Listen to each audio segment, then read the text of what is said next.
Hey, I'm back with another video as I promised, and this is another topic I want to discuss real quick. I'm going to discuss,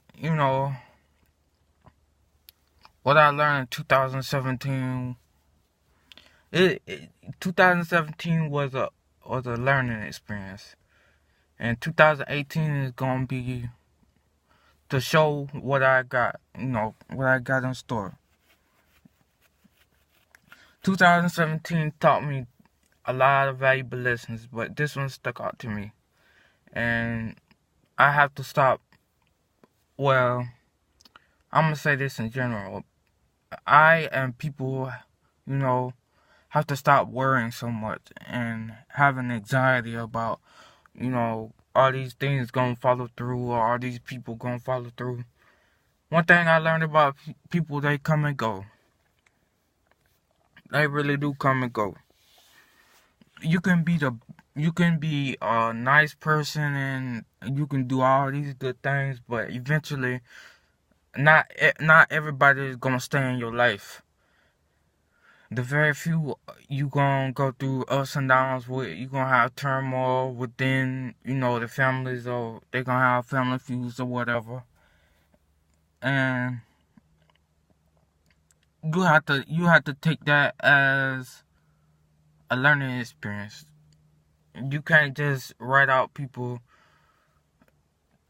Somebody has to be by your side. Just because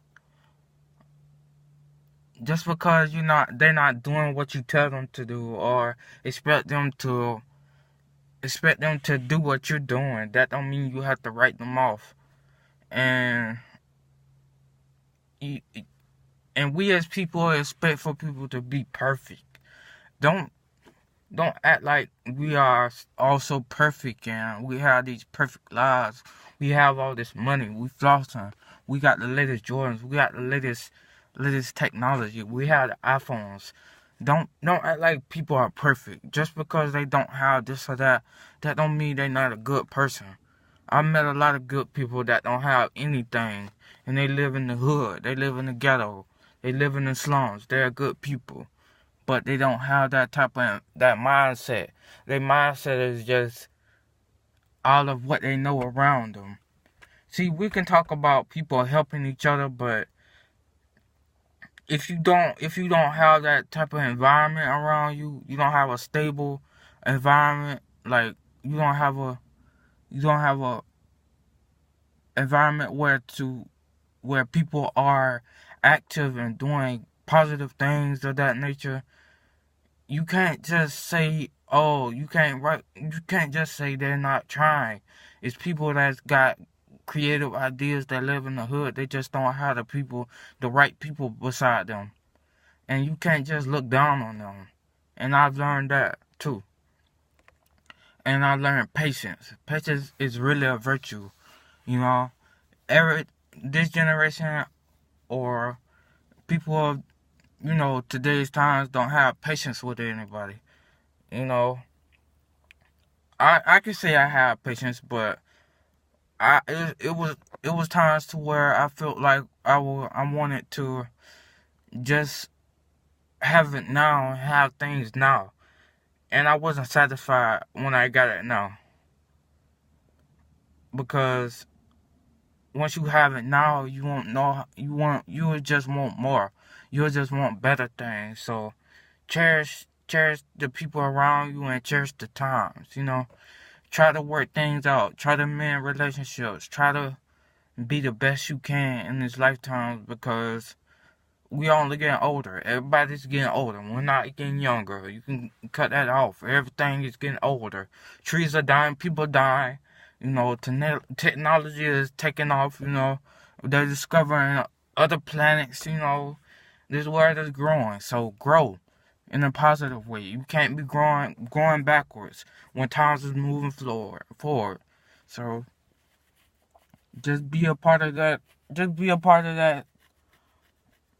Those people that grow. Be the next. Be the next. Be the next bigger person.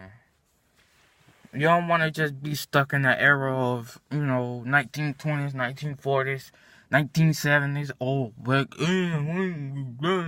positive. It's okay to talk about positive back then, but you don't want to be bitter about everything that's happening to you. So 2008 would be a positive year. I'm not saying all these past years was horrible. Yeah, there was learning years, but this year is very different for me. I'm I'm coming into YouTube. I'm doing the YouTube, and I'm learning a lot about YouTube. This is a platform, and I'm gonna make another video about why I started YouTube. And it is not because of the money. It's about, expressing myself. And I never had a way to express myself in different avenues. I did writing before. I wrote a whole book. I I talked about that in the last video. I wrote a whole book. I wrote like pages on pages. When I was going through during the summer, I didn't have nothing to do. I tried college. I didn't get in, so I just wrote. I wrote what I felt and what I felt God was wanting me to do. I wrote a whole book. I don't tell many people that, but it's in another video last year. It's about like 50 videos down. If you can, just go to my page and scroll down. But I did a vlog about my book. In 2018, hopefully I can get things, started and get people, a person to really help me on how I can get this thing, published and on a paperback or whatever. But that's far-fetched, but I know I can get it, done. And the last thing I learned in 2017 is to preserve yourself. You don't want to do everything right now, or you just have a little patience, like I said earlier, and just preserve your mindset, preserve your relationship, preserve your sexuality, preserve everything. You don't just want to be here and there and doing everything, and you don't be prepared for it. You don't be ready for the success. If you know you're gonna be successful, you're not in a rush to be successful, and you're not in a rush to have that spotlight on you. So that's gonna be the end of my video. I might come out with another video maybe later after I've done a little research of what I want to talk about, another topic or whatever. Oh, I got another casual shoe video coming out too. And I'm taking this YouTube seriously. I'm gonna get on my grind about the YouTube. I got a couple things in the works. I'll just be a person that's an optimistic person. And I got another video of being an optimistic person coming up too. So just be an optimistic person. I've become more optimistic about my life. I'm not so pressured to be like everybody else and ride everybody else's way and get in everybody else's lane. When you get in somebody else's lane, you gonna get ran over, and you will get past and some things are bound to happen, and you will have breakdowns, and you will have times where you will give up, and you have to learn to get back in your lane and stay back in your lane, because everything isn't for everybody. So that coincides with my last video. I was talking about don't forget your dreams, and everything isn't for everybody. 9 to 5 isn't for everybody. So yeah, I'll come back later.